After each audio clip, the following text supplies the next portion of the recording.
నమస్తే, welcome to reflection. నేను మీ అమోఘ్ దేశపతి. ముస్లిం league నేత మహమ్మద్ అలీ జిన్నాకు తలొక్కి ప్రధాని జవహర్లాల్ నెహ్రూ వందే మాతర గేయానికి ద్రోహం చేశారని ప్రధాని మోదీ ధ్వజమెత్తారు. దానిని చిన్న భిన్నం చేసి భారత్ను బుజ్జగింపు రాజకీయాల వైపు తీసుకెళ్లారని ఆక్షేపించారు. ముస్లిం లీగ్ నాయకుడు మహమ్మద్ అలీ జిన్నా లక్నోలో 1937 అక్టోబర్ 15న వందే మాతరంపై తన వ్యతిరేకత వ్యక్తం చేశారు. ఆ తర్వాత 5 రోజులకే నెహ్రూ నేతాజీకి లేఖ రాసిన చారిత్రక ఉదంతాన్ని గుర్తు చేశారు. బ్రిటిష్ జాతీయ గీతం గాడ్ సేవ్ ది క్వీన్ ను బలవంతంగా రుద్దే ప్రయత్నం చేస్తున్నప్పుడే వందే మాతర గీతం భారతీయుల్లో ధైర్యాన్ని, ఐక్యతను నింపిందని తెలిపారు. వందే మాతరం గేయానికి 50 ఏళ్ల సమయంలో దేశం బానిసత్వంలో ఉందన్నారు. 100 ఏళ్లు నిండినప్పుడు దేశం ఎమర్జెన్సీ చీకటి కాలంలో ఉందన్నారు. 1857లో జరిగిన ప్రథమ స్వాతంత్ర సంగ్రామంతో బ్రిటిష్ సామ్రాజ్యం గడగడలాడిందని, ఆ తర్వాత వందే మాతర గేయం దానిని సవాల్ చేసిందని, స్వాతంత్ర పోరాటాన్ని ఉర్రూతలూగించి స్వాతంత్ర సాధన దిశగా జాతీయ సంకల్పానికి ప్రతీకగా నిలిచిందని, దీనివల్లే దీనిని భారత జాతీయ గీతంగా చేయాలని మహాత్మా గాంధీ అభిలాషించారని గతాన్ని మోదీ గుర్తు చేశారు. బంకిం చంద్ర స్వరాష్ట్రమైన బెంగాల్లోనే కలకత్తాలో జరిగిన కాంగ్రెస్ వర్కింగ్ కమిటీ సమావేశం వందే మాతరంపై సమీక్ష జరిపిన ఉదంతాన్ని గుర్తు చేశారు. అక్టోబర్ 26న సామాజిక సామరస్యం ముసుగులో గేయాన్ని 2 చరణాలకు కుదించాలని నిర్ణయించిందని, దీంతో యావత్ దేశం దిగ్భ్రాంతికి గురైంది. కాంగ్రెస్ నిర్ణయానికి వ్యతిరేకంగా దేశభక్తులు నిరసనలు చేపట్టిన చరిత్రను మోదీ కళ్ల ముందుంచారు. ముస్లిం లీగ్కు కాంగ్రెస్ మోకరిల్లి బుజ్జగింపు రాజకీయాలకు దిగిందనడానికి చరిత్ర తార్కాణంగా నిలిచిందన్నారు. సదరు రాజకీయాల ఒత్తిడితోనే వందే మాతరంతో పాటు దేశ విభజనకు తలొగ్గిందంటూ ప్రధాని మోదీ నిప్పులు చెరిగారు. వందే మాతరం విషయంలో అక్టోబర్ 26న కాంగ్రెస్ రాజీ పడిందన్నారు. వందే మాతరం ముక్కలైంది.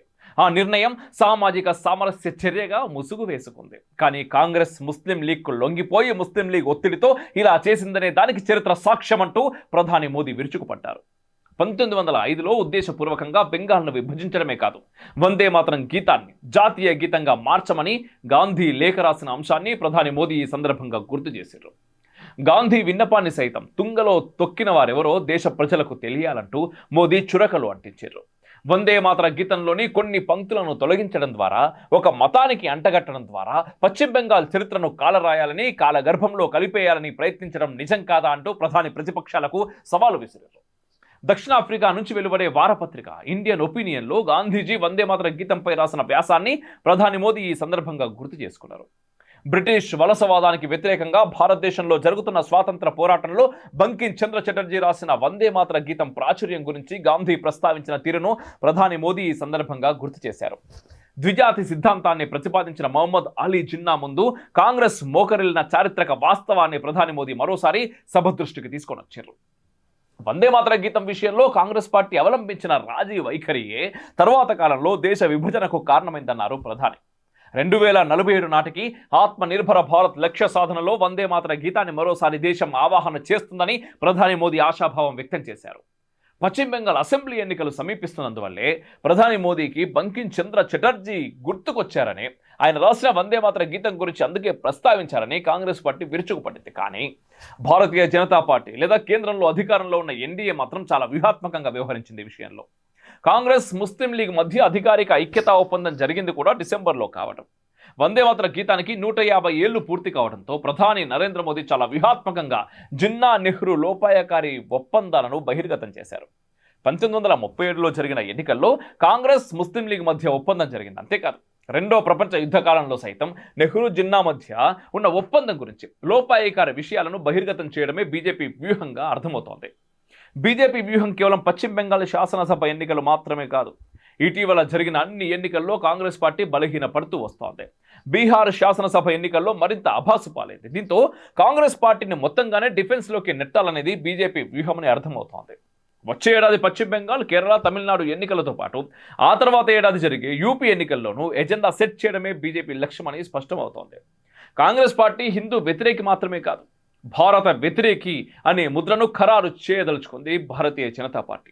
అయితే ఈ తరహా వ్యూహం ఎత్తుగడలను అనుసరిస్తున్న సమయంలో చారిత్రక వాస్తవాల విషయంలో ఎక్కడా పొరపాటు చేయకుండా కాంగ్రెస్ను ఇరకాటంలోకి నెట్టేస్తుంది అధికార పార్టీ.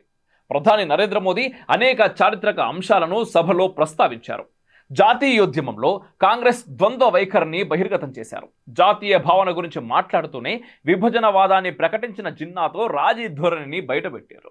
ప్రపంచ భౌగోళిక రాజకీయాల ఉద్రిక్తతల వేళ ఏ క్షణమైన యుద్ధం ముంచుకు రావచ్చనే అంచనాలు వెలువడుతున్న వేళ ప్రధాని మోదీ వందే మాతరం గురించి ప్రస్తావించడం యుద్ధ సన్నాహక దశలోకి వెళ్తున్నట్టేనా అనే సందేహాలు కూడా వ్యక్తమవుతున్నాయి. దీర్ఘకాలిక యుద్ధం కాకపోయినా పాకిస్తాన్ వైపు నుంచి ఓ దాడి జరగొచ్చనే అంచనాలు కూడా ఉన్నాయి. ఇప్పటికే అంతర్జాతీయ సరిహద్దుల్లో పాకిస్తాన్ డ్రోన్లు సంచరిస్తున్నాయి. యుద్ధమే వచ్చి పడితే దేశాన్ని ఒక్కతాటిపైకి తెచ్చేందుకు ప్రధాని మోదీ వందే మాతరం గీతంపై పెద్ద చర్చను మొదలుపెట్టినట్టు తెలుస్తున్నది. ప్రధాని మోదీ పార్లమెంటు వేదికగా వందే మాతరంపై చర్చ మొదలుపెట్టగానే ప్రపంచవ్యాప్తంగా వందే మాతరంపై ఇంటర్నెట్లో పెద్ద ఎత్తున సెర్చింగ్ మొదలైంది.